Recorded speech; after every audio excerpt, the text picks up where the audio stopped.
From the DNC lawsuit against the Trump campaign, it says that the Russians reached out to various Trump associates anxious to provide incriminating information about Hillary Clinton and, quote, rather than report these repeated messages that Russia intended to interfere with U.S. elections, the Trump campaign and its agents gleefully welcomed Russia's help. Joining me now to talk about it, Marc Lotter, the former special assistant to President Trump, and Julian Epstein, former chief counsel to the House Judiciary Committee for Democrats. Good to see both of you tonight, gentlemen. Thanks for having us. Good evening. Okay, so let's talk about this. Jackie Speier, Congresswoman, actually on CNN said she does not actually think this is a great idea. Here's her reaction to the lawsuit. I actually think this lawsuit is ill-conceived, and I'm not very supportive of it. I think we have a very serious criminal activity underway in this country by the Russians and possibly by those within the Trump campaign. And to make this political is actually the wrong thing to be doing. I mean, the complaint itself, the very first sentence of it says, no one is above the law. It sounds very dramatic, very political, Julian. It does.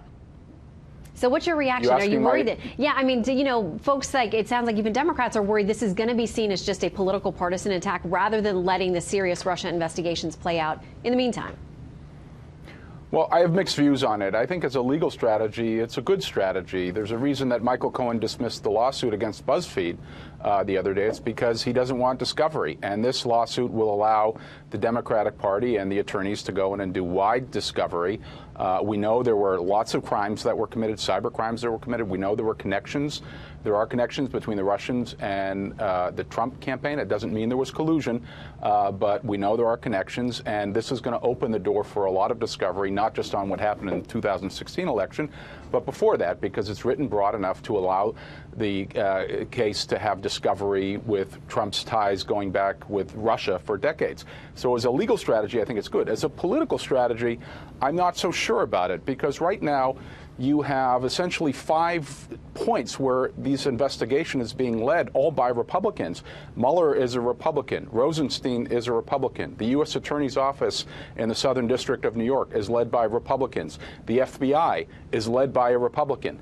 The Senate Intelligence Committee is chaired by a Republican. These are all people who are participating actively in this criminal investigation. And this lawsuit gives Republicans an opportunity to say this is nothing but politics, which is false. Okay, well, let's bring in Mark here. I want to say WikiLeaks is one of the defendants in this case, is tweeting out tonight saying Democrats are suing WikiLeaks and Julian Assange for revealing how the DNC rigged the Democratic primaries.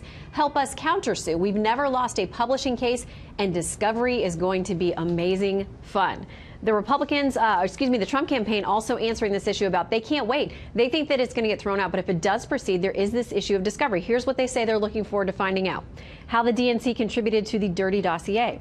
Why the FBI never got the DNC servers. The DNC conspiracy to nominate Hillary Clinton. DNC collusion with news media. DNC emails, personnel decisions, budgets, opposition research, and more. Mark, it sounds like they're opening themselves up to a lot if this gets to the discovery phase. Absolutely. And I mean, let's be honest, this is a desperate stunt, and even CNN has called it that. The Washington Post called it flimsy. This is nothing more than just a stunt to keep alive the Russia investigation in the minds of their resistance voters. But they also have to look at what's this going to cost them. I mean, this is a party that's bankrupt of leadership, bankrupt of ideas. They're financially bankrupt, and paying a bunch of New York attorney fees is just going to continue to drag them down into a rabbit hole. And discovery goes both ways. Well, Julian, what do you... Can I just take issue with that? I'm not sure it's desperate. I think the investigation that's being led by Mueller is a criminal investigation.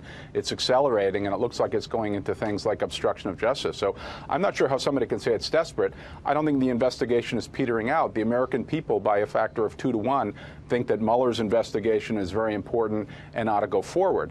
And there's a strong underlying legal basis. We know there were crimes that were committed.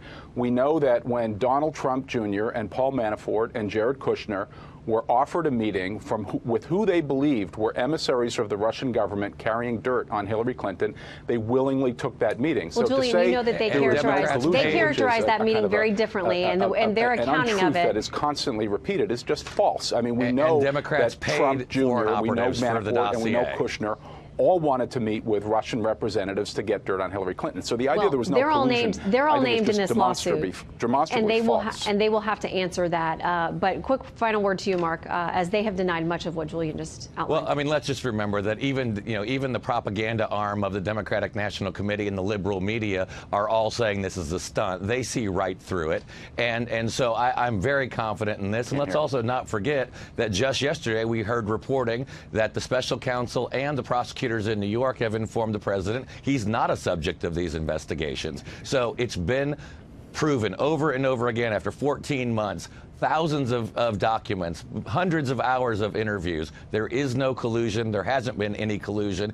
And the fact is the Russians and the Trump campaign did not keep Hillary Clinton from going to Wisconsin. We're going to have to leave it there. And we all, everyone on both sides of the aisle and everywhere in between, await that Mueller investigation and the final analysis. Mark and Julian, thank you both very much.